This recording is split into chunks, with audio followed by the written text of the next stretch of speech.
Hello students, मैं पीयूष राजपूत और आपका अपना चैनल पीयूष कोचिंग क्लासेस। जैसे बच्चों हमारी केस स्टडी क्वेश्चंस की सीरीज चल रही है और अपने चैप्टर डिटरमिनेंट्स के पैसेज कर रहे थे, उसी को आगे बढ़ाते हैं और देखते हैं नया पैसेज क्या कहता है। Can a two school A and B want to award their selected student on the value of honesty, hard work and punctuality? ठीक है भाई, इन तीन पर वो अवार्ड दे रहे हैं। The school A wants to award X rupees each, rupees Y each and Z for these three respective value of its 3, 2 and 1 student respectively with the total award money 2200। ठीक है भाई, तो पहली देखो इक्वेशन क्या बनेगी कि 3x, दूसरा है 2y और तीसरा है z। ये कितने रुपए दे रहे हैं? 2200। चलो बना दी। दूसरे पाओ क्या कहता है? School B wants to spend 3100 to awards it's 413। चलो भाई 413, तो 4x plus y plus 3z is equal to 3100। Equation number 2। तीसरी इक्वेशन कैसी बनती है? कह रहा है कि जो हमारे पास, ठीक है, ओके, तो total amount of award for one price of on each values is 12। सभी की जो वैल्यू है, यानी कि जो x और y और z है, ये आपकी 1200 है। चलो तीन इक्वेशन बन गई, कोई दिक्कत तो नहीं है। चलो भाई मैट्रिक्स बना लेते हैं।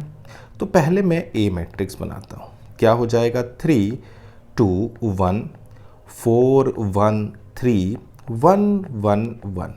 चलो भाई बी मैट्रिक्स आपका हो गया 2200 3100 और 1200। ठीक है, कोई दिक्कत तो नहीं है इसके अंदर। अब हमारे पास जो ये मैट्रिक्स आए, इन मैट्रिक्स में अगर रिप्रेजेंट फॉर्म में आपको लिखोगे तो आएगा ax is equal to b, या आप ऐसे भी लिख सकते हो बच्चों कि x is equal to a inverse आपका b। और इनवर्स क्या होता है? तो a इनवर्स को आप लिखते हो adjoint of a upon determinant of a। तो पहला काम आपका डिटर्मिनेंट निकालना है। अगर डिटर्मिनेंट आपका नॉट इक्वल टू 0 है तभी आगे आप इनवर्स निकाल सकते हो। तो सबसे पहला काम क्या करें? ए इनवर्स देखते हैं क्या आता है। चलो भाई ए इनवर्स देखा, यानी कि ए डिटर्मिनेंट का हम निकाल रहे हैं, डिटर्मिनेंट ऑफ ए। चलो किसी भी रो और कॉलम के अबाउट एक्सपेंड करते हैं। किया इसको तो क्या आ गया? 3। फर्स्ट रो के अबाउट कर रहा हूँ 3, 1 इंटू 1 1, 3 इंटू 1 3, तो ये आ जाएगा 1 माइनस का 3 माइनस के 2, 4 माइनस का 3 प्लस का 1, 4 इंटू 1 4, 1 इंटू 1 1। तो इसको सिंप्लीफाई करो, 1 में से 3 गए, -6 आ गया, ये आ गया आपका -2 प्लस 3, तो ये आपका -5 है, जो कि नॉट इक्वल टू 0 है। क्लियर है इतनी बात? ओके। अब हमें निकालना है एडजॉइंट। तो पहले मैं कोफैक्टर्स निकालता हूँ। सबसे पहले आपका निकाला A11। First row first column को ढक दो। फर्स्ट रो फर्स्ट कॉलम को ढका तो 1 इंटू 1 3 इंटू 1, तो ये आएगा आपका 1 माइनस 3 यानी कि -2। फिर आप निकालो फर्स्ट रो सेकंड कॉलम। ये है, देखो भाई ध्यान रखना इस बात को, अगर इन दोनों का सम आपका ओड होगा, 1 और 2 कितने होते हैं? 3, जो कि ओड है तो आप माइनस लगाओगे, इवन है तो प्लस। तो देखो भाई फर्स्ट रो सेकंड कॉलम को ढक दिया तो 4 माइनस 3 यानी कि -1 आ गया। A13 फर्स्ट रो और थर्ड कॉलम ढक दो, 4 माइनस 1 4 माइनस 1 यानी कि 3। अब आता है A21, ओड है तो माइनस लगा देते हैं। सेकंड रो फर्स्ट कॉलम को ढक दो तो 2 और 1, ये आ गया -1। A22 सेकंड रो कौन सी? सेकंड रो सेकंड कॉलम को ढको तो क्या आएगा? 3 माइनस के 1, कितना आ जाएगा? 3 माइनस के 1 यानी कि 2। A23 ये भी आपका ओड है, तो अब आपको क्या करना है? सेकंड रो थर्ड कॉलम को ढको, 3 इंटू 1 2 इंटू 1, तो क्या आ जाएगा?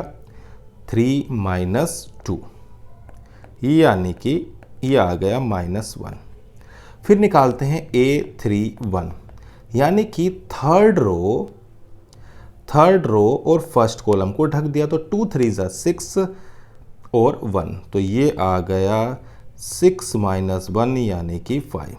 A32 ये भी ओड है, तो थर्ड रो सेकंड कॉलम को ढक दो, 3 × 3 9, 1 × 4 4, तो ये हो जाएगा 9 - 4 यानी कि -5। A33 थर्ड रो और थर्ड कॉलम 3 × 1 4 2 ज़ा 8 यानी कि 3 - 8 यानी -5। तो जो एडजॉइंट होता है बच्चों वो इनका कोफैक्टर का क्या होता है, ट्रांसपोज। चलो भाई लिख देते हैं, -2 -1 3 -1 2 -1 5 -5 और -5, ये आ गया एडजॉइंट आ गया।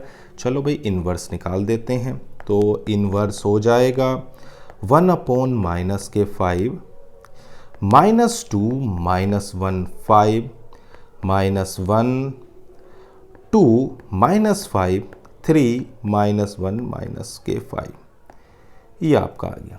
माइनस के चाहो तो अंदर मल्टीप्लाई कर सकते हो, तो आएगा 1/5 2 1 -5 1 -2 5 -3 1 और 5। चलो इन्वर्स भी निकल गया। अब आपके पास क्या था, बी मैट्रिक्स था 2200 3100 और 12। अब मैं इसकी मल्टीप्लाई कर देता हूँ।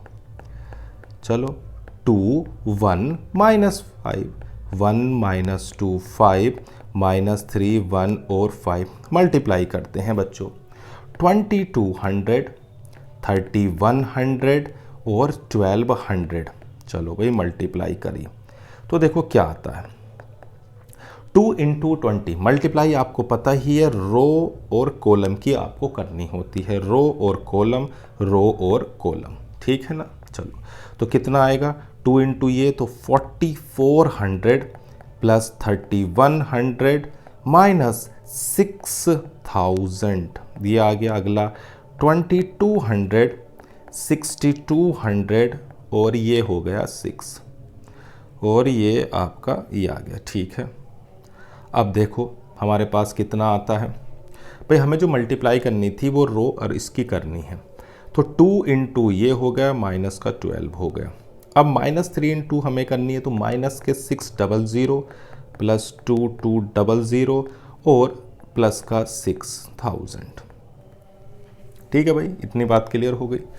अब देखो एक बार मल्टीप्लाई चेक कर लेते हैं, यहाँ पर प्लस है ये क्योंकि हमें तो 5 की करनी थी ना, ओके। एक बार चेक करते हैं, 2 × 22 44 हो गया, 1 × 31 हो गया, -5 हो गया, 1 × 22 माइनस के 2 प्लस के 5, बिल्कुल सही है। अब इसको ऐड कर लेते हैं, तो ऐड करते हैं तो आएगा 1/5 और यहाँ से कितना बचेगा बच्चों, तो ये आपका बचेगा 44 और 31 कितने होते हैं, तो 44 और 31 हो जाएंगे, 4 और 1 5 और 75, तो ये आपका बचेगा 1500, ठीक है ना।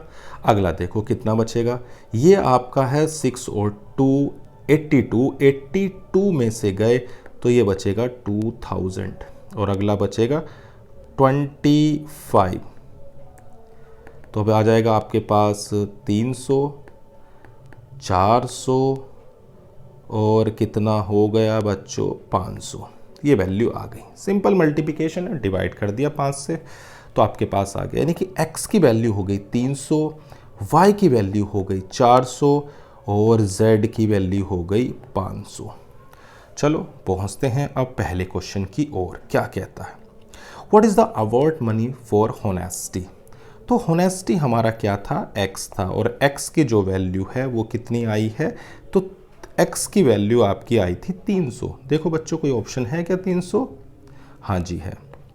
अवार्ड फॉर द पंचुअलिटी, तो देखो पंचुअलिटी था z, और z जो बच्चों आपका आया है वो आया है 500, z आपका आया है 500, ठीक है ना। और हार्ड वर्क जो था वो आपका y था और y आया है आपका 400। चलो भाई ये भी आ गया हार्ड वर्क, तीनों चीज़ें निकल गई। अब क्या कहता है, the matrix P is both symmetric and skew symmetric. देखो कोई मैट्रिक्स सिमेट्रिक और स्क्यू सिमेट्रिक जब होगा तो उसके डिटर्मिनेंट की वैल्यू 0 होगी। सिंपल सी बात है। कोई मैट्रिक्स अगर आपका सिमेट्रिक भी है और स्क्यू सिमेट्रिक भी है, उसका मतलब क्या है, वो जीरो मैट्रिक्स है। कैसा मैट्रिक्स है, जीरो मैट्रिक्स, और उसकी जो डिटर्मिनेंट की वैल्यू होगी वो 0 होगी।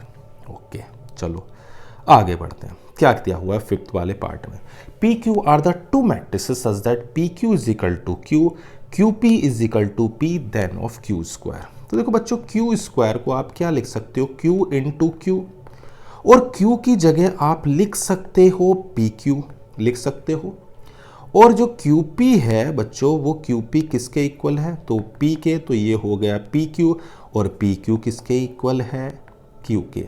तो क्यू स्क्वायर का जो डिटर्मिनेंट होगा वो आपका क्यू होगा। क्या होगा, क्यू। तो आंसर हो गया ए। क्लियर है, कोई दिक्कत नहीं। एक सिंपल सा एक हमारा क्या था, पैसेज था जिससे हमने इक्वेशन लिखी, उस इक्वेशन की मदद से डिटर्मिनेंट निकाला सबसे पहले ये चेक करने के लिए क्या उसका इन्वर्स एग्जिस्ट है, फिर उसके कोफैक्टर का ट्रांसपोज निकाल के एडजॉइंट निकाला और उससे सारी वैल्यूज़ को निकाल लिया। क्लियर है बच्चों इतनी बात, तो पैसेज बिल्कुल क्लियर हो गया होगा मुझे उम्मीद है। तो आज की क्लास में सिर्फ इतना ही। Thank you.